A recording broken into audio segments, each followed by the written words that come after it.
এবার আমরা ইসলামে চারটি ঐশী গ্রন্থের কথা জানি: তাওরাত, জাবুর, ইনজিল আর কোরআন।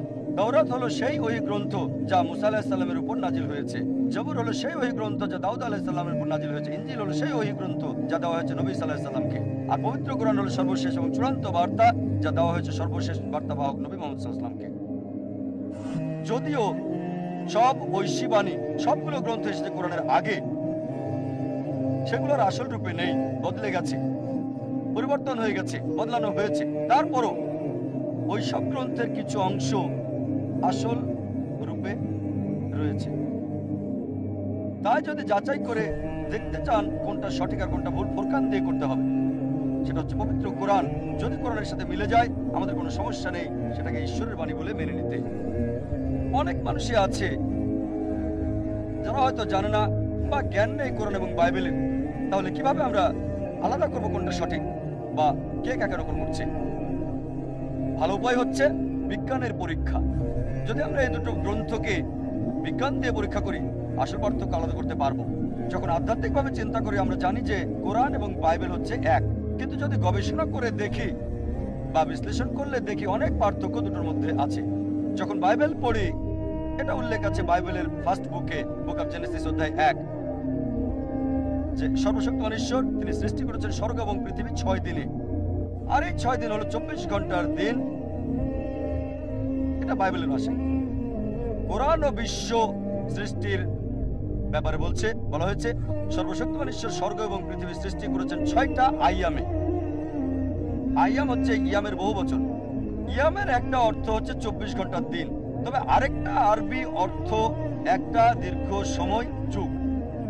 এখন বিজ্ঞানীরা বলে যে এই বিশ্ব সৃষ্টি করা হয়েছে বিলিয়ন বিলিয়ন বছরে। তাই যদি বলা হয় 24 ঘন্টা 6 দিনে, সেটা ভুল। তবে কোরআনের ব্যাপারে বিজ্ঞানীদের কোনো আপত্তি নেই। যখন কোরআন বলছে স্বর্গ এবং পৃথিবী সৃষ্টি করা হয়েছে 6 আয়ামে, মানে 6টা দীর্ঘ সময়ে, 24 ঘন্টার দিনে নির্দিষ্ট করা ছাড়া। আবার বাইবেলে বলা হয়েছে ফার্স্ট বুকে, বুক অফ জেনেসিস অধ্যায় 1 অনুচ্ছেদ 3 থেকে 5, যে সর্বশক্তিমান ঈশ্বর সৃষ্টি করেছেন দিন এবং রাত প্রথম দিনে, আলো সৃষ্টি করেছেন প্রথম দিনে। আবার জেনেসিস বলছে অধ্যায় 1 অনুচ্ছেদ 14 থেকে 19-এ আলোর উৎস মানে তারা এবং সূর্যকে সৃষ্টি করা হয়েছে চতুর্থ দিনে। চিন্তা করেন, আলো সৃষ্টি করা হয়েছে প্রথম দিনে আর উৎস সৃষ্টি হয়েছে চতুর্থ দিনে। সূর্য এবং চন্দ্র সৃষ্টি হয়েছে চতুর্থ দিনে আর সূর্য এবং তারার আলো সৃষ্টি হয়েছে প্রথম দিনে। এটা অযৌক্তিক। কিভাবে সূর্যের আগে আলো আসা সম্ভব? কোরআন স্বর্গ এবং পৃথিবী সৃষ্টির ব্যাপারে বলে, তবে সেটা অযৌক্তিক, কোনো কিছু বলে না। আবার বলা হয়েছে বাইবেলের প্রথম বুকে, বুক অফ জেনেসিস অধ্যায় 1 অনুচ্ছেদ 9 থেকে 13 বলছে পৃথিবী সৃষ্টি করা হয়েছে তৃতীয় দিনে। আর জেনেসিস অধ্যায় 1 অনুচ্ছেদ 14 থেকে 19 বলছে সূর্য এবং চন্দ্র সৃষ্টি হয়েছে চতুর্থ দিনে। বিজ্ঞান আমাদের বলছে যে পৃথিবী এবং চাঁদ প্রথমটার অংশ, মানে সূর্যের অংশ। তাই যদি বলা হয় পৃথিবী সৃষ্টি করা হয়েছে মূল সৃষ্টি সূর্যের আগে, এটা অবৈজ্ঞানিক। কোরআন সৃষ্টির ব্যাপারে বলছে সূর্য, চাঁদ আর পৃথিবীর, তবে কোরআন বলছে ধারাবাহিক সৃষ্টির কথা। চিন্তা করেন, নবীজি মুহাম্মদ সাল্লাল্লাহু আলাইহি ওয়াসাল্লাম নকল করেছিলেন বাইবেল থেকে আর ধারাবাহিকতা বদলে ফেলেছেন। তিনি বলেন না, দুটো একসাথে সৃষ্টি। বাইবেল আবার বলছে বুক অফ জেনেসিস অধ্যায় 1 অনুচ্ছেদ 9 থেকে 13 যে সর্বশক্তিমান ঈশ্বর শাকসবজি আর গাছপালা সৃষ্টি করেছেন তৃতীয় দিনে। আবার জেনেসিস অধ্যায় 1 অনুচ্ছেদ 14 থেকে 19 সূর্য সৃষ্টি করলেন চতুর্থ দিন। বিজ্ঞান বলছে এটা কখনোই সম্ভব নয় যে সূর্যের আলো ছাড়া গাছপালা হওয়া। এটা সম্পূর্ণ অবৈজ্ঞানিক। আবার বাইবেল বলছে জেনেসিস অধ্যায় 1 অনুচ্ছেদ 16 যে সর্বশক্তিমান ঈশ্বর দুটো বড় আলো সৃষ্টি করেছেন। বড়টা হলো সূর্য দিনে আলো দেওয়ার জন্য, আর ছোটটা হচ্ছে চাঁদ রাতের বেলা আলো দেওয়ার জন্য। দেখেন, বাইবেল বলছে সূর্যের আলো আর চাঁদের আলো তাদের নিজস্ব। বাইবেল বলছে চাঁদের নিজস্ব আলো আছে। কোরআন বলছে সূরা ফুরকান অধ্যায় 25 আয়াত 61-তে চাঁদের আলো তার নিজস্ব আলো নয়, প্রতিফলিত আলো। চিন্তা করেন, নবীজি বাইবেল থেকে নকল করেছেন আর সংশোধন করেছেন। নিজস্ব আলো নয়, প্রতিফলিত আলো। মানবীয়ভাবে সম্ভব নয়। শুধু যার পক্ষে সম্ভব তিনি ঈশ্বর। এমন অনেক বিষয় আছে যার উপর একটা লেকচার দেওয়া যাবে। আমার একটা বিতর্ক হয়েছিল ডাক্তার উইলিয়াম ক্যাম্বেলের সাথে। বিষয়টা ছিল কোরআন এবং বাইবেল বিজ্ঞানের আলোকে। আর সেখানে বলেছি বাইবেলের অবৈজ্ঞানিক বিষয়গুলোর কথা এখানে বিস্তারিত বলার সময় নেই। অনেক অবৈজ্ঞানিক বিষয় উল্লেখ আছে বাইবেলে যেগুলো কোরআনের মধ্যে নেই।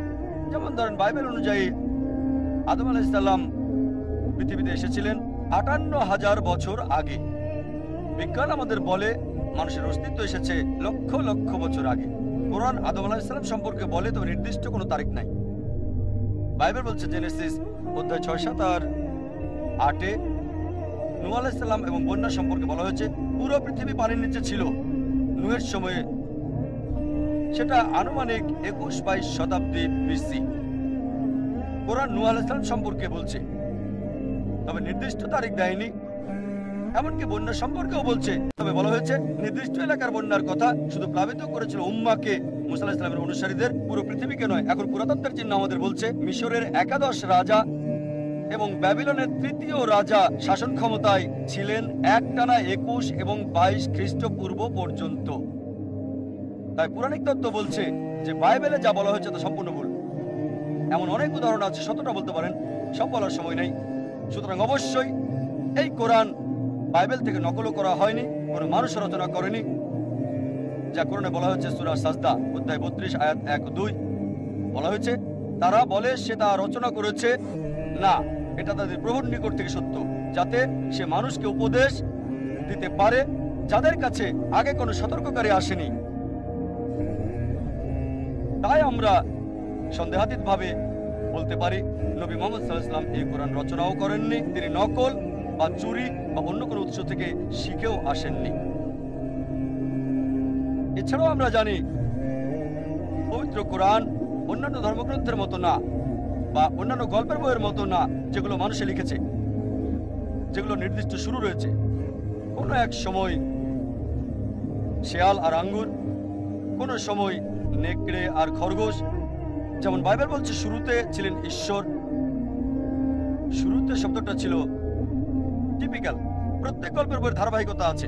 ধারাবাহিকতা দেখবেন শুরু এবং শেষ, একটা ক্রমধারা। কিন্তু কোরআন একক। প্রথম নাজিল হওয়া কোরআনের আয়াত ইকরা, প্রথম অধ্যায় নয়, অধ্যায় ১ না, এটা অধ্যায় ৯৬ সূরা ইকরা সূরা আলাক আয়াত ১। এর কোনো ধারাবাহিকতা নেই। এটা আদম আলাইহিস সালামকে দিয়ে শুরু হয় নাই। আর এভাবে ধারাবাহিকভাবে নূহ আলাইহিস সালাম, মুসা আলাইহিস সালাম, তারপর ঈসা আলাইহিস সালাম, তারপর মুহাম্মদ সাল্লাল্লাহু আলাইহি সাল্লাম না। এটার একক বৈশিষ্ট্য আছে। এটা মানুষের মন অনুযায়ী কাজ করে নাই, কারণ এর রচনাকারী কোনো মানুষ নয়। এছাড়াও অনেক অজ্ঞাত বিষয় কোরআনে রয়ে গেছে। এর সাথে সাথে এটা বলা হয়েছে যে তোমরা তা জানতে না। যেমন ধরেন পবিত্র কোরআন সূরা হুদ অধ্যায় ১১ আয়াত ৪৯ বলা হয়েছে যে তুমি আগে তা জানতে না, তোমার সাথের লোকেরাও জানতো না। একটা তথ্য দিচ্ছে আর বলছে হে নবী তুমি জানতে না, তোমার সাথের লোকজনও জানতো না। এটা বলা হয়েছে সূরা ইউসুফ অধ্যায় ১২ আয়াত ২। তোমাদের মধ্যে কেউ এটা জানতো না, তোমাদের নবীও জানতো না। চিন্তা করেন, নবীজি বলছেন যখন কোরআন আরবে নাজিল হয়েছিল, আরবের লোকদের বলছেন আমিও জানতাম না, তোমরাও এটা জানতে না। কোন আরব বলতে পারেনি যে আমি একজন আরব আর এর উত্তরটা আমি জানি, আগে এটা জানতাম। কোরআন অনেক ঘটনার কথা বলেছে, অনেক বিষয়, জুলকারনাইন সম্পর্কে, গুহাবাসীর গল্পের ব্যাপারে অনেক তথ্য। আর বলছে তুমি আগে জানতে না। কোন মানুষের দ্বারা এটা সম্ভব আর বলবে তুমি জানতে না? এর মানে এটা কোনো মানুষের দ্বারা রচিত নয়। এরপর কিছু লোক বলে যে কোরআন একটা ছলনা। যখন তাদের বলি ছলনার উৎসটা কি, তারা কোনো উত্তর দেয় না। কোরআনে কি একটা মাত্র ছলনা বের করতে পারবে? তারা তা পারে না। তাহলে কেন এমন কথা বলো যার কোনো যৌক্তিকতা নেই? আর কিছু লোক আছে যারা মিথ্যে কথা বলে, মিথ্যে বিবৃতি দাঁড় করায়, আর তারা নিজেরাই তা করতে গিয়ে বোকা সাজে। উদাহরণস্বরূপ ধরেন একজন লোক যে মিস্টার এ কে শত্রু মনে করে, সে কোনো কারণ দাঁড় করাতে পারে না, কোনো কারণ নেই, তবে ধারণা করে। সে অযথায় বিশ্বাস করে যে মিস্টার এ হচ্ছে তার শত্রু। যখন মিস্টার এর সাথে তার দেখা হয়, সে শত্রুর আচরণ করতে শুরু করে মিস্টার এর সাথে। এখন মিস্টার এ যেহেতু একজন মানুষ, সে প্রতিবাদ করে, কেন সে আমার সাথে শত্রুর মতো আচরণ করে, সে প্রতিবাদ করে। যখন মিস্টার এ প্রতিবাদ করে, লোকটি বলে, বলেছিলাম না সে আমার শত্রু। দেখো এখন সে বিরুদ্ধে যাচ্ছে, তাই অভিযোগ করছেন অযথায়। আর এটা করে আপনি নিজেকে বোকা বানাচ্ছেন। এই কাজটাই ইসলামের সমালোচকরা করে থাকে। তারা ভ্রান্ত মন্তব্য করে আর এটা করে নিজেরাই বোকা বনে যায়। আর কোরআন যুক্তি সমর্থন করে, অনেক আয়াতে যুক্তির ব্যাপারে কথা বলে। এটা ব্যাখ্যা করে দেখি, কোরআনের এই বিষয়টা আলোচনা করা যেতে পারে। অনেক জায়গায় সূরা ইব্রাহিম অধ্যায় 14 আয়াত 52 বলছে, এটা মানবজাতির জন্য বার্তা, এখান থেকে তাদের সতর্ক হতে বলো, তাদের জানাও ঈশ্বর একজন, আর জ্ঞান সম্পন্নদের বলো শিক্ষা নিতে। অনেক মুসলিম ভাবে যে কোরআন যুক্তির বিরুদ্ধে, এটা যুক্তির সমর্থন করে না, আর কোরআনের ব্যাপারে অন্যের সাথে আলোচনা করা এবং ধর্ম নিয়ে আলোচনা করা সমর্থন করে না। সত্যি বলতে কোরআন অন্য মানুষের সাথে আলোচনা করা উৎসাহিত করে। আপনাকে অন্য মানুষের সাথে আলোচনা করতে হবে। এটা বলা হয়েছে পবিত্র কোরআনে সূরা নাহল অধ্যায় 16 আয়াত 125।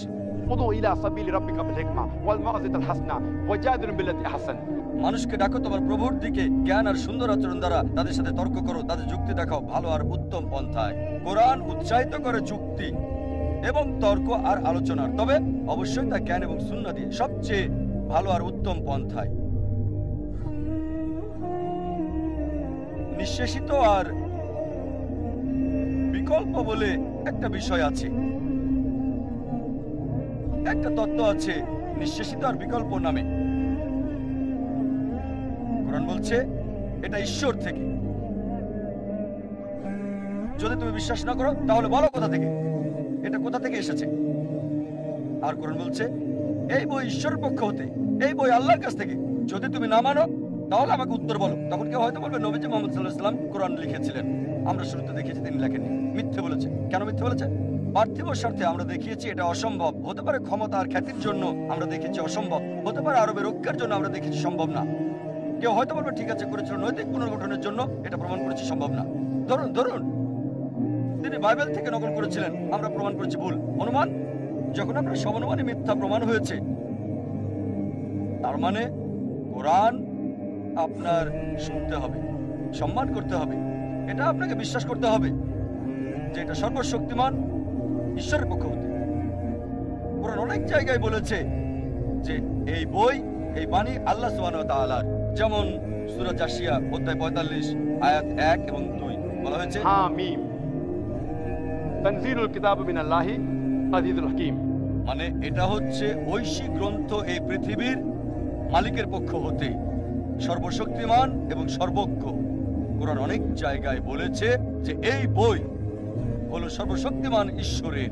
এটা উল্লেখ আছে সূরা আনাম অধ্যায় 6 আয়াত 19, সূরা আনাম অধ্যায় 6 আয়াত 93, আরো আছে সূরা ইউসুফ অধ্যায় 12 আয়াত 1 এবং 2, সূরা তাহা অধ্যায় 20 আয়াত 113, আরো আছে সূরা সাজদা অধ্যায় 32 আয়াত 1 থেকে 3, সূরা ইয়াসিন অধ্যায় 36 আয়াত 1 থেকে 3, আরো আছে সূরা জুমার অধ্যায় 39 আয়াত 1, সূরা গাফির অধ্যায় 40 আয়াত 2, সূরা জাসিয়া অধ্যায় 45 আয়াত 2, আরো আছে সূরা আর রহমান অধ্যায় 55 আয়াত 1 থেকে 2। এটা বলা হচ্ছে সূরা ইনসান অধ্যায় 76 আয়াত 23। বলছে এই কিতাব পবিত্র কোরআন আল্লাহ সুবহানাহু ওয়া তাআলা ছাড়া অন্য কারো থেকে নয়। এটাই নিঃশেষিত এবং বিকল্প নামে পরিচিত আছে। কি করবেন? যুক্তি দেন, চেষ্টা করেন। যদি যৌক্তিকভাবে প্রমাণ করতে ব্যর্থ হন তাহলে আপনাকে মানতে হবে এতে যা বলা হয়েছে। এবার যদি বিজ্ঞানীদের ব্যাপারে বলেন, তাদের আলাদা একটা দর্শন আছে, আলাদা দৃষ্টিভঙ্গি আছে। এই দৃষ্টিভঙ্গিটা ফলসিফিকেশন টেস্ট নামে পরিচিত। বিজ্ঞানীরা অনেক সময় সচেতন, অনেক নতুন তত্ত্ব আসে প্রতিনিয়ত, এগুলো বিশ্লেষণের সময় নেই। তারা বলে যদি তোমার কোনো তত্ত্ব থাকে প্রথমে তোমার তত্ত্বকে ভুল প্রমাণের পথটা দেখিয়ে দাও। যদি কোনো নতুন তত্ত্ব পাও তাহলে দেখিয়ে দাও কিভাবে সেই তত্ত্বটাকে সকলের সামনে ভুল প্রমাণ করা যাবে। অ্যালবার্ট আইনস্টাইন 20 শতকের শুরুর দিকে কিছু বিষয় প্রস্তাব করলেন, কিভাবে মহাবিশ্ব কাজ করে। এর সাথে সাথে তিনি 3টা পথও বলেছিলেন তার তত্ত্বকে যাচাইয়ের। বিজ্ঞানীরা 6 বছর ধরে পরীক্ষা করে স্বীকার করলে এটা সঠিক। এখন যদি কেউ দেয় ফলসিফিকেশন টেস্ট, এটা বিবেচনাযোগ্য। তার মানে এই না যে লোকটা অনেক মহৎ, কাজটা অনেক বড়, হতেও পারে নাও পারে, তবে যদি কেউ ফলসিফিকেশন টেস্ট দেয় সেটা বিবেচনাযোগ্য। আর কোরআনে অসংখ্য ফলসিফিকেশন টেস্টের কথা উল্লেখ আছে। আপনি কোরআন ভুল প্রমাণ করতে চান, এটা খুবই সহজ, চেষ্টা করে দেখেন, খুবই সহজ। কিছু ফলসিফিকেশন টেস্ট আছে যেগুলো সেই সময়ের জন্য যখন কোরআন নাজিল হয়েছিল, আর কিছু এই সময়ের জন্য, এবং কিছু থাকবে শেষ দিন পর্যন্ত। আমি এখানে 4টা বা 5টা উল্লেখ করব যেহেতু সময় কম। একটা সুন্দর দৃষ্টান্ত হচ্ছে আবু লাহাবের ইতিহাস। আবু লাহাব তিনি নবীজি মুহাম্মদ সাল্লাল্লাহু আলাইহি ওয়াসাল্লামের চাচা ছিলেন। এর নামটা আসলে তাকে দেওয়া হয়েছে যার মানে ধ্বংসের পিতা, আর সে ছিল নবীজির ঘোর শত্রুদের একজন। যখনই কাউকে দেখতো নবীজির সাথে কথা বলছে, সে অপেক্ষা করত। যখন নবীজি চলে যেতেন, লোকটির কাছে গিয়ে জিজ্ঞেস করত, নবীজি কি বলেছে? সে কি কালো বলেছে? এটা সাদা। সে কি দিন বলেছে? না, এটা রাত। সে নবীজির বিপরীত বলতো। নবীজির চিরশত্রুদের একজন ছিল সে। সে রাস্তায় চলতে চলতে অনেক সময় মিথ্যে কথা বলতো নবীজিকে ভুল প্রমাণ করার জন্য। আর পবিত্র কোরআনে একটা সূরাই আছে, সূরাটির নাম লাহাব, অধ্যায় 111, যা আমরা সবাই ভালোভাবে জানি। সালাত অনেকবার পড়া হয়, তাব্বাত ইয়াদা আবি লাহাব ওয়া তাব ইত্যাদি। এই সূরাতে উল্লেখ আছে যে আবু লাহাব এবং তার স্ত্রীকে দোজখের আগুনে পোড়ানো হবে। তার মানে কখনোই মুসলিম হবে না, তারা কখনোই ইসলাম গ্রহণ করবে না। এই সূরা নাজিল হয়েছিল আবু লাহাবের মৃত্যুর 10 বছর আগে। যখন এই সূরা নাজিল হলো, একটা কাজ আবু লাহাব করলে, ইসলাম গ্রহণ করলে, কোরআন ভুল প্রমাণিত হয়ে যেত। অথচ তার অনেক সাহাবী আর বন্ধুরা সেই 10 বছরের সময় ইসলাম গ্রহণ করেছিল। আবু লাহাব পরবর্তীতে 10 বছর পর বদরের যুদ্ধে মারা গেল। 10 বছরের সময় হাতে ছিল তখন। এই 10 বছরের নবীজি তাকে নিয়মিত আহ্বান করতেন ইসলাম গ্রহণ করতে, তাহলে কোরআন ভুল প্রমাণিত হতো। খুব সহজ বিষয় ছিল, শুধু বললেই হতো আমি একজন মুসলিম, এতটুকুই। মুসলিমের মতো তাকে আচরণ করতে হতো না, তাকে নামাজ পড়তে হতো না, শুধু বললেই হতো যে আমি মুসলিম, যথেষ্ট। কোরআন ভুল প্রমাণিত হয়ে যেত। সহজ বিষয়, খুবই সহজ। অনেক সময় নবীজির বিরুদ্ধে মিথ্যে বলেছে, আরেকবার বললেই তো হতো, কোরআন মিথ্যে প্রমাণিত হতো। কিন্তু সে পারে নাই, কারণ কোরআনের রচয়িতা সর্বশক্তিমান ঈশ্বর। তিনি জানেন যে আবু লাহাব ইসলাম গ্রহণ করবে না। ফলসিফিকেশন টেস্ট 10 বছর, আরো ফলসিফিকেশন টেস্ট আছে, অনেক অনেক আছে এখানে। এটা উল্লেখ আছে সূরা বাকারা অধ্যায় 2 আয়াত 94 ও 95। ইহুদিদের একটি দল ছিল যারা মুসলিমদের সাথে তর্ক করেছিল আর বলেছিল যে আখিরাতের ঘর আল্লাহর সাথে শুধুমাত্র আমাদের। তাই আল্লাহ বলছেন সূরা বাকারা অধ্যায় 2 আয়াত 94 ও 95, যদি তারা বলে যে আখিরাতের ঘর আল্লাহর সাথে শুধু তাদের জন্য, তাদেরকে বলো মৃত্যু কামনা করতে। যদি তোমরা বলো নিশ্চিতভাবে আখিরাতের ঘর তোমাদের, আখিরাত তোমাদের, তাহলে মৃত্যু কামনা করো। এই আয়াত আরো বলছে তারা কখনোই মৃত্যু কামনা করবে না, কখনোই না। একটা মাত্র কাজ ইহুদিদের করতে হতো, কোরআনকে ভুল প্রমাণ করার জন্য বলতে হতো আমি মরতে চাই। সহজ ছিল, মরা দরকার ছিল না। এমন না যে আত্মহত্যা করতে হবে, নিজেরা নিজেদের স্তব্ধ করবে। একটা বিষয় বললেই হতো আমি মরতে চাই। সহজ ছিল, কোরআনকে ভুল প্রমাণ করতে বলতে হতো আমি মরতে চাই। 3টি শব্দ কোরআন ভুল প্রমাণিত হয়ে যেত। আল্লাহ বলেছেন সূরা বাকারা অধ্যায় 2 আয়াত 95 ও 96, তারা কখনোই মৃত্যু কামনা করবে না, তাদেরকে যদি 1000 বছর বাঁচতে দেওয়া হয়। সহজ ছিল, খুবই সহজ ছিল কোরআনকে ভুল প্রমাণ করা। এই দুটো ফলসিফিকেশন টেস্ট হলো অতীতের ফলসিফিকেশন টেস্ট। আমাকে বলতে পারেন ভাই জাকির, এখন কোরআনকে ভুল প্রমাণ করতে চাই, এখন কিভাবে করব? এখন কি এটা করা যাবে? হ্যাঁ, সবার জন্য সুযোগ আছে। আল্লাহ বলেন সূরা মাইদা অধ্যায় 5 আয়াত 82 যে বিশ্বাসীদের জন্য তাদের আপনজন হচ্ছে ওই সমস্ত লোক যারা বলে আমরা খ্রিস্টান, আর ঘোর শত্রু হলো ওই সকল লোক যারা বলে আমরা ইহুদি আর মূর্তি পূজারী। কোরআন বলছে বিশ্বাসীদের ঘোর শত্রু হচ্ছে ইহুদি আর মূর্তি পূজারীরা। আর বিশ্বাসীদের কাছে লোক যারা বলে আমরা খ্রিস্টান, সামগ্রিকভাবে কোরআন সামগ্রিকভাবে কথা বলছে। অনেক ইহুদি আছে যারা ইসলাম গ্রহণ করেছে, হয়তো অল্প কিছু ইহুদি যারা খ্রিস্টানের চেয়ে ভালো, তবে সামগ্রিকভাবে কোরআন বলছে ইহুদিরা হচ্ছে মুসলিমদের শত্রু সামগ্রিকভাবে, আর খ্রিস্টানরা কাছাকাছি।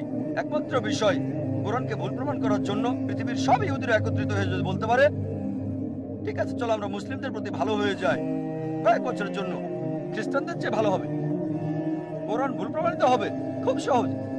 পৃথিবীর সব ইহুদিরা একত্রিত হয়ে যাক 3-4 বছরের জন্য আর মুসলিমদের বন্ধু হয়ে যাক, তাহলে বলতে পারবে কোরআনের এই আয়াত সূরা মাইদা অধ্যায় 5 আয়াত 82 ভুল। তারা এটা করবে না, এটা করতে পারবে না কখনোই। সহজ।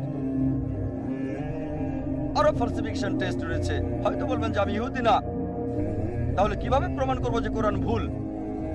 আল্লাহ এই সুযোগ সবাইকে দিচ্ছেন। আল্লাহ পবিত্র কোরআনে বলছেন সূরা ইসরা অধ্যায় 17 আয়াত 88, তারা বলে সেটা রচনা করেছে। চেষ্টা করো আরেকটা কোরআন তৈরি করো। তুমি মনে করো মানুষ রচনা করেছে, এর মতো একটা কোরআন রচনা করো। চ্যালেঞ্জ দেওয়া হয়েছে সূরা তুর অধ্যায় 52 আয়াত 34-এ। আল্লাহ তাআলা চ্যালেঞ্জ করেছেন যে এর মধ্যে একটা কোরআন রচনা করো, কখনোই তোমরা তা করতে পারবে না। এমনকি যদি সব জিন এবং মানুষ জাতি একত্রিত হয়, তারা কোরআনের মতো আরেকটা রচনা করতে পারবে না আল্লাহর সাহায্য ছাড়া। এটা একটা চ্যালেঞ্জ। আবার আল্লাহ এই চ্যালেঞ্জকে সহজ করে দিয়েছেন। আল্লাহ বলেন সূরা হুদ অধ্যায় 11 আয়াত 13, তারা বলে সেটা রচনা করেছে। 10টা সূরা রচনা করো এর মতো করে। সম্পূর্ণ কোরআন না, এটা কঠিন। বাদ দেন, এটা ওই চ্যালেঞ্জটা কঠিন। 10টা সূরা রচনা করো কোরআনের মতো। যে কাউকে সাহায্যের জন্য ডাকো আল্লাহ ছাড়া, কখনো এটা তোমরা করতে পারবে না। আল্লাহ চ্যালেঞ্জটাকে আরো সহজ করে দিচ্ছেন, খুবই সহজ। সূরা ইউনুস অধ্যায় 10 আয়াত 38, তারা বলে সেটা রচনা করেছে। এর মতো একটা সূরা রচনা করো, একটা, পুরো কোরআন না, 10টা সূরা না, একটা সূরা এর মতো। সাহায্যের জন্য ডাকো তোমরা যাকে পছন্দ করো আল্লাহ ছাড়া, আর তোমরা তা পারবে না, কখনোই না, কখনোই পারবে না। এবার আল্লাহ চ্যালেঞ্জটাকে সহজ করে দিলেন। আল্লাহ বলেন সূরা বাকারা অধ্যায় 2 আয়াত 23 এবং 24-এ আল্লাহ বলেন وإن كنتم في ريب مما نزلنا على عبدنا, যদি তোমরা সন্দেহ করো যা আমি নাজিল করেছি আমার বান্দার প্রতি সময়ে সময়ে, فأتوا بسورة من مثلي, একটা সূরা রচনা করো কিছুটা এর মতো করে। من مثلي, এটা মিসলি না, মিম মিসলি, মানে কিছুটা অনুরূপ, ঠিক কোরআনের মতো না। চেষ্টা করো, রচনা করো একটা সূরা কোরআনের মতো করে। من مثلي وادعوا شهداءكم من دون الله إن كنتم صادقين. আর সাহায্যের জন্য ডাকো তোমাদের যে কাউকে সাক্ষী রাখো আল্লাহ ছাড়া, যদি তোমরা সত্যবাদী হও। فإن لم تفعلوا তবে যদি তোমরা না পারো, ولن تفعلوا, নিশ্চিত যে তোমরা পারবে না, তাহলে ভয় করো সেই আগুনকে যার জ্বালানি হবে মানুষ ও পাথর। তোমরা তা করতে পারবে না এবং নিশ্চিত তোমরা তা করতে পারবে না। তাহলে ভয় করো সেই আগুনের যার জ্বালানি হবে মানুষ এবং পাথর। এটা হলো চ্যালেঞ্জ। চেষ্টা করে একটা সূরার কিছুটা মিল করে রচনা করো। হয়তো বলবেন সত্যি যদি এটা পরীক্ষা হয়ে থাকে তাহলে সূরা রচনা করতে হবে আরবিতে। তাই বলবেন ভাই জাকির আমি আরবি জানি না, তাহলে কিভাবে পরীক্ষা অংশগ্রহণ করব? ঠিক আছে, যদি কোরআনের মতো সূরা রচনা করতে হয় এটা আরবিতে হতে হবে, ইংরেজিতে হবে না, ফ্রেঞ্চ হবে না, হিন্দি হতে পারবে না, উর্দু হতে পারবে না। অনেকে চেষ্টা করেছে, চেষ্টা করে নাই তা না, শত শত লোকজন চেষ্টা করেছে আর তারা চরমভাবে ব্যর্থ হয়েছে। তারা চেষ্টা করেছে তবে বাস্তবতা থেকে অনেক দূরে। অনেকে চেষ্টা করেছে, অনেকের কথায় বইয়ে উল্লেখ আছে, তবে তাদের সবাই চরমভাবে ব্যর্থ হয়েছে। এখন হয়তো বলবেন ভাই জাকির আমি আরবি জানি না, ইহুদিও না, কিভাবে আমি কোরআনকে ভুল প্রমাণ করব? অনেক ফালসিফিকেশন টেস্টই আছে। আর একটা কথা বলবো, সেটাতে সবার জন্য সুযোগ আছে। আলোচনা শুরু করেছি কোরআনের একটা আয়াত দিয়ে। সূরা নিসা অধ্যায় 4 আয়াত 82-তে বলা হয়েছে أفلا يتدبرون القرآن ولو كان من عند غير الله لوجدوا فيه اختلافا كثيرا.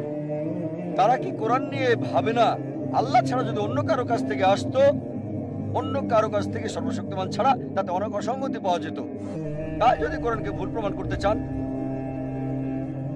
একটা কাজে আপনাকে করতে হবে, একটা মাত্র সঙ্গতি বের করে দেখাতে হবে। কেউ যদি কোরআনের একটা ভুল বের করতে পারে, কোরআন ভুল প্রমাণিত হবে। এমন না যে চেষ্টা করে নাই, অনেকেই করেছে। ইন্টারনেটে যান, দেখবেন হাজারটা কন্ট্রাডিকশন, কিন্তু সবগুলোই হয় প্রসঙ্গ ছাড়া, না হয় ভুল ব্যাখ্যা বা অযৌক্তিক। তাই এটাকে বলা হয় ফলসিফিকেশন টেস্ট। কোরআন বলে দিয়েছে কিভাবে এটাকে ভুল প্রমাণ করব। যদি ভাবেন আল্লাহর পক্ষ হতে না, ভুল প্রমাণ করতে চান, চেষ্টা করেন, একটাও সঙ্গতি বের করেন, ভুল প্রমাণিত হবে। এটাই হচ্ছে ফলসিফিকেশন টেস্ট। যে কোনো মানুষ যে আল্লাহকে বিশ্বাস করে অবশ্যই একমত হবে, যদি সে যুক্তিবাদী হয়। এই 1 ঘন্টায় আমি যা বলেছি সে মানবে যে কোরআন আল্লাহর বাণী। তাহলে যে ঈশ্বরে বিশ্বাস করে না তার ব্যাপারে কি হবে? যদি কেউ ঈশ্বরে বিশ্বাস নাই করে, তাহলে কোরআন আল্লাহর বাণী, এই প্রশ্নটা আসবে কি? সুতরাং আমরা অধিকাংশ বিষয়ে কথা বলছি, তারপরও একটা বৃহৎ অংশ আছে যারা নাস্তিক, যারা বিশ্বাস করে না আল্লাহকে। তাদের ব্যাপারে কি বলবেন? তাহলে যে ঈশ্বরে বিশ্বাস করে না তার ব্যাপারে কি হবে? যদি কেউ ঈশ্বরে বিশ্বাস নাই করে, তাহলে কোরআন আল্লাহর বাণী, এই প্রশ্নটা আসবে কি করে?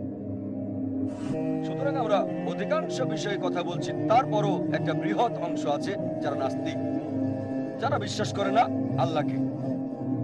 তাদের ব্যাপারে কি বলবেন? যখন কোনো নাস্তিকের সাথে দেখা হয় আর যদি বলে সে ঈশ্বরে বিশ্বাস করে না, প্রথমে আমি যা করি তাকে আমি অভিনন্দন জানাই। হয়তো বলবেন, কেন জাকির একজন নাস্তিককে অভিনন্দন জানায়? তাকে ধন্যবাদ জানাই কারণ অধিকাংশ মানুষই অন্ধবিশ্বাস করে। অধিকাংশ খ্রিস্টান, তারা খ্রিস্টান কারণ তাদের বাবা খ্রিস্টান। সে হিন্দু কারণ তার বাবা হিন্দু। অনেকে মুসলিম কারণ বাবা মুসলিম।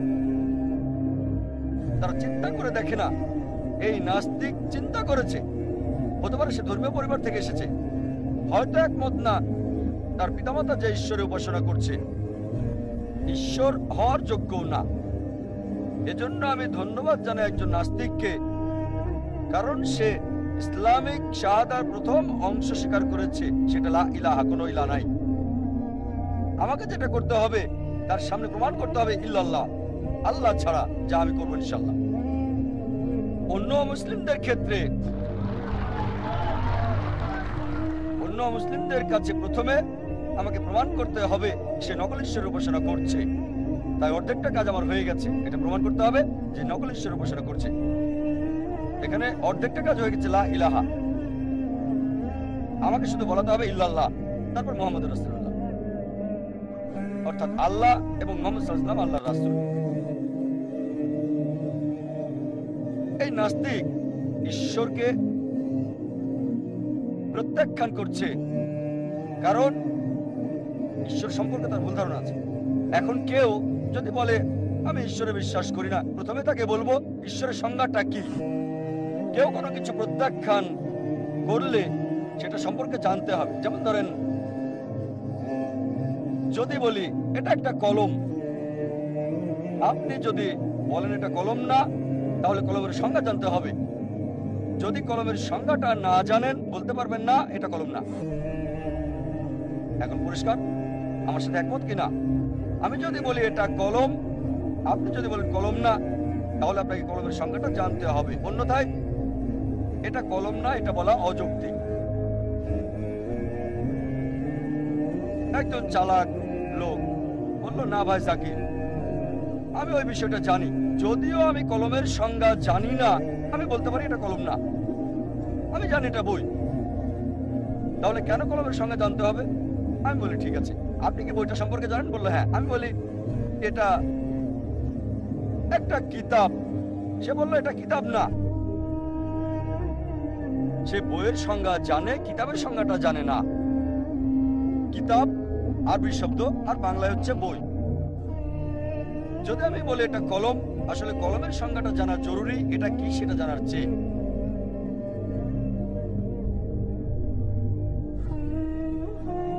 একইভাবে যদি কেউ বলে কোনো ঈশ্বর নেই, প্রথমে তাকে বলবো ঈশ্বরের সংজ্ঞাটা কি।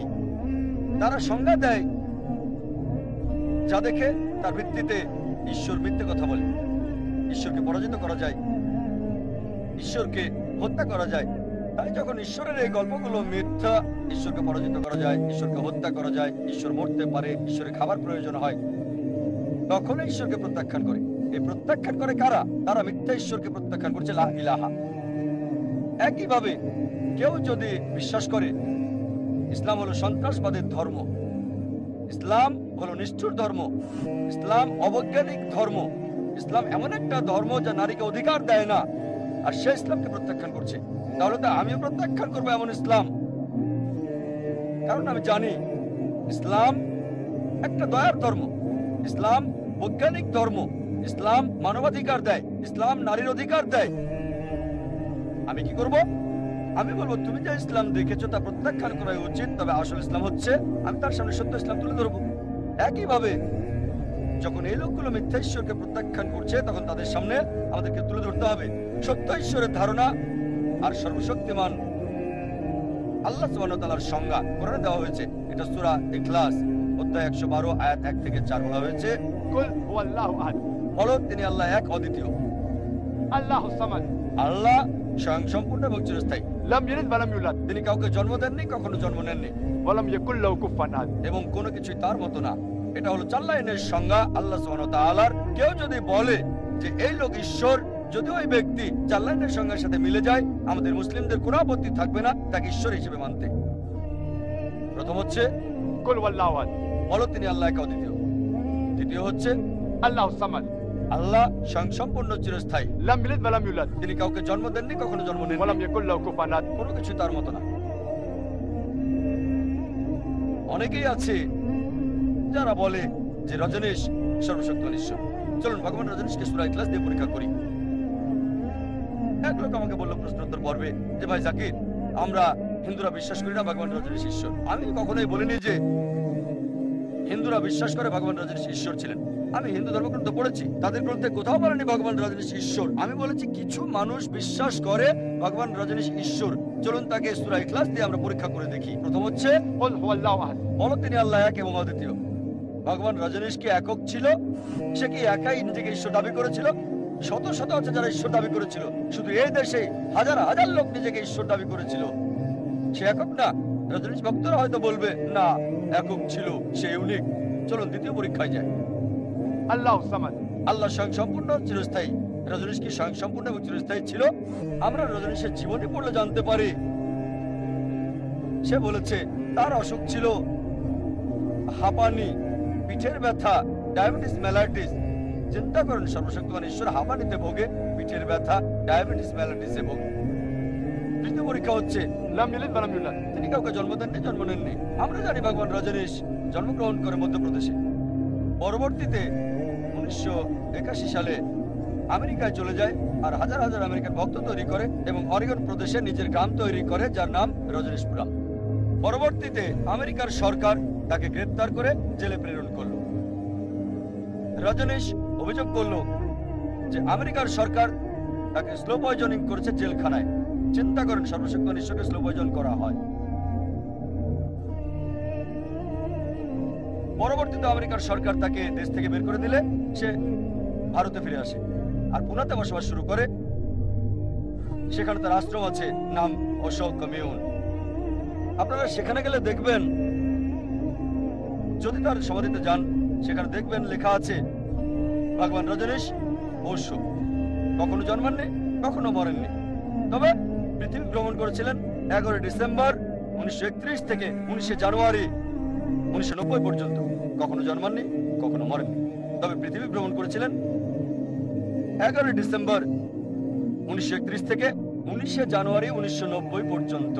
তার সমাধিতে এটা লিখতে ভুলে গেছে যে পৃথিবীর 21টিরও বেশি দেশ তাকে ভিসা দেয়নি।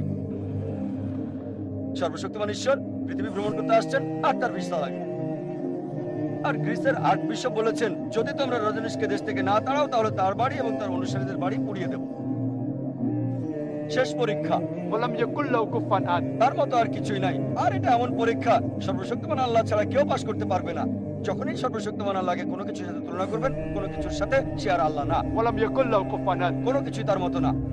ধরেন কেউ একজন বলল সর্বশক্তিমান ঈশ্বর হলো আর্নল্ড সোয়াজনিগারের চেয়ে 1000 গুণ বেশি শক্তিশালী। হয়তো সোয়াজনিগারের নাম শুনেছেন, যাকে উপাধি দেওয়া হয়েছিল মিস্টার ওয়ার্ল্ড, পৃথিবীর সবচেয়ে শক্তিশালী মানুষ, মিস্টার ইউনিভার্স, বিশ্বের সবচেয়ে শক্তিশালী মানুষ। যদি কেউ বলে সর্বশক্তিমান ঈশ্বর 1000 গুণ বেশি শক্তিশালী সোয়াজনিগারের চেয়ে, যখন ঈশ্বরকে কোনো কিছুর সাথে তুলনা করবেন, হোক সেটা আর্নল্ড সোয়াজনিগার, হোক সেটা দারা সিং, অথবা হোক কিংকং, হোক সেটা 1000 গুণ বা মিলিয়ন গুণ বেশি, যখনই কোনো কিছুর সাথে ঈশ্বরকে তুলনা করলেন, সে আর ঈশ্বর না, ولم يكن له كفوا أحد. তার মতো আর কিছুই নাই। আমরা জানি ভগবান রজনী সাদা কাপড় পরতেন, তার দাড়ি ছিল, দুটো চোখ ছিল, একটা নাক, দুটো হাত। ঈশ্বরকে কোনো কিছুর সাথে তুলনা করলে সে আর ঈশ্বর না। ولم يكن له كفوا أحد. অন্যথায় আল্লাহ কোরআনে বলেছেন, সূরা ইসরা অধ্যায় 17 আয়াত 110, قل ادعوا الله أو ادعوا الرحمن أيما تدعوا فله الأسماء الحسنى. বলো আল্লাহ আর রহমান বলো, যে নামেই তাকে ডাকো তার রয়েছে সুন্দর সুন্দর নাম। আল্লাহকে যে কোনো নামে ডাকতে পারেন, তবে সেটা সুন্দর নাম হতে হবে, মনে কোনো ছবি ভাসবে না, আল্লাহর দেওয়া নাম হতে হবে সেটা। এই কথা সূরা ইসরা অধ্যায় 17 আয়াত 110 ছাড়াও উল্লেখ আছে সূরা আরাফ অধ্যায় 7 আয়াত 180, সূরা তাহা অধ্যায় 20 আয়াত 8, এছাড়াও সূরা হাশর অধ্যায় 59 আয়াত 24 বলা হয়েছে আল্লাহর আছে সুন্দর সুন্দর নাম। অনেক নাস্তিক যারা বিজ্ঞানে বিশ্বাস করে, এই যুক্তির সবগুলো হয়তো তাদের সম্পূর্ণ তুষ্ট করবে না। অনেক নাস্তিক যারা বলে বিজ্ঞান হলো মানদণ্ড, তাদের মধ্যে বিজ্ঞান সম্পূর্ণ। তাহলে চলুন এই সকল নাস্তিকদের কাছে প্রমাণ করি আল্লাহ সুবহানাহু ওয়া তাআলার অস্তিত্ব। যদি আমি জানি যে এই নাস্তিক বিশ্বাস করে বিজ্ঞানে, ধন্যবাদ জানিয়ে তাকে বলবো সহজ একটা প্রশ্ন, যে ধরেন একটা যন্ত্র আছে, একটা মেশিন, যেটা সম্পর্কে পৃথিবীর কেউ আগে জানতো না। যদি আপনার সামনে মেশিনটা আনা হয়, আর যদি বলা হয় প্রথম কে বলতে পারবে এই মেশিনটার গঠন সম্পর্কে, নাস্তিক কিছুক্ষণ চিন্তা করে হয়তো বলবে, কে আপনাকে এই মেশিনের গঠন সম্পর্কে বলবে?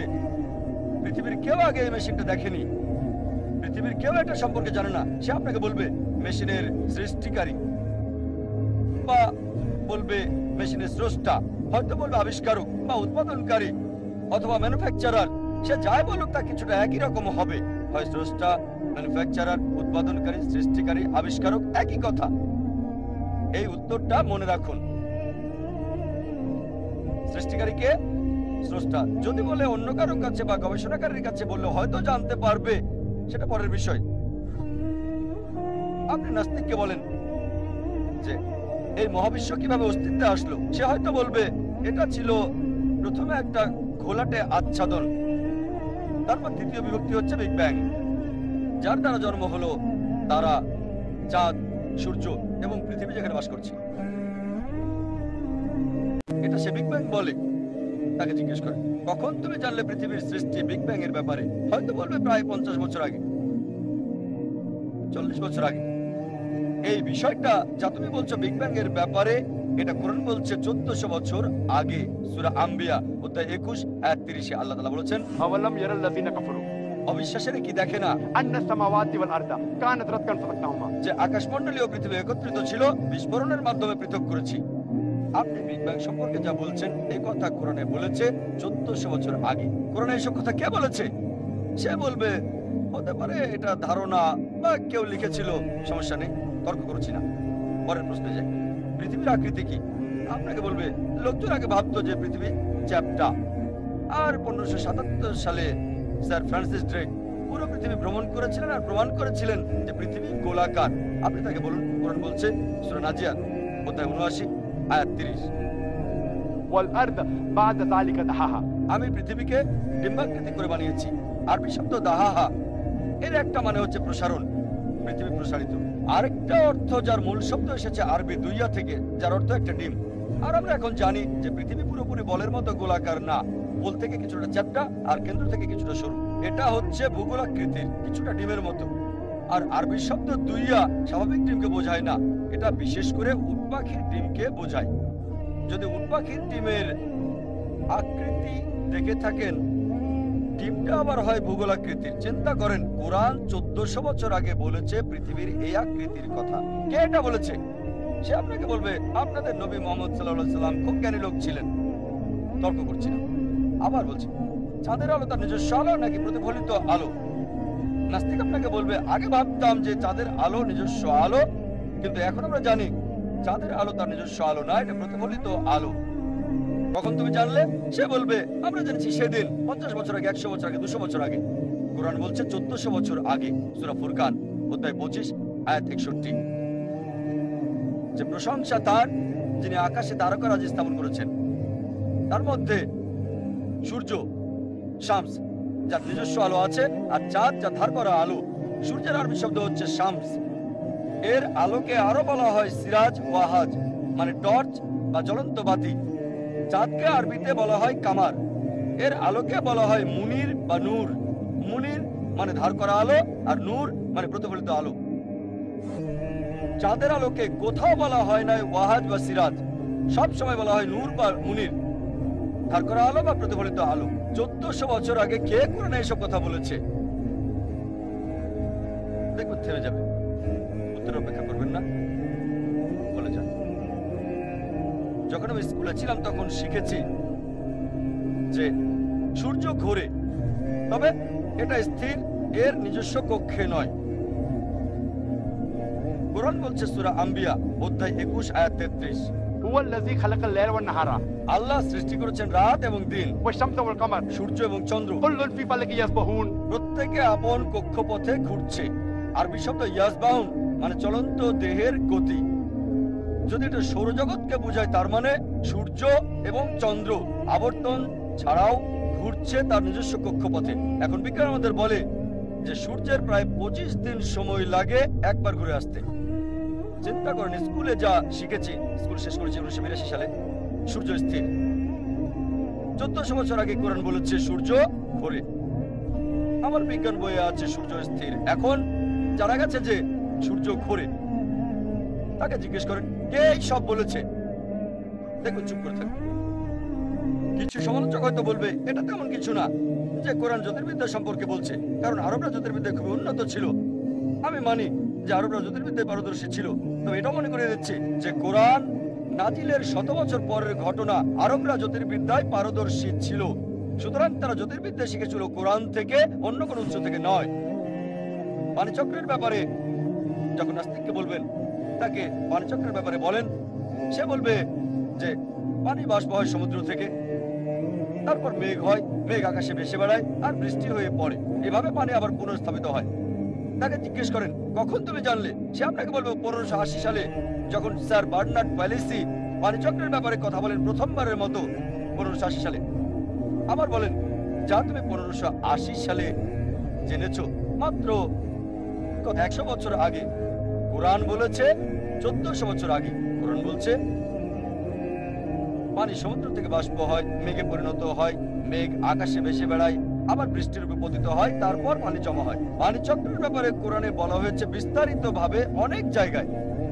সূরা জুমার অধ্যায় 39 আয়াত 21, সূরা রুম অধ্যায় 30 আয়াত 24, সূরা হিজর অধ্যায় 15 আয়াত 22, সূরা মুমিনুন অধ্যায় 23 আয়াত 18, সূরা রুম অধ্যায় 30 আয়াত 48, সূরা নূর অধ্যায় 24 আয়াত 43। আরো আছে সূরা নাবা অধ্যায় 74 আয়াত 12 থেকে 14। বলা হয়েছে সূরা আরাফ অধ্যায় 7 আয়াত 57।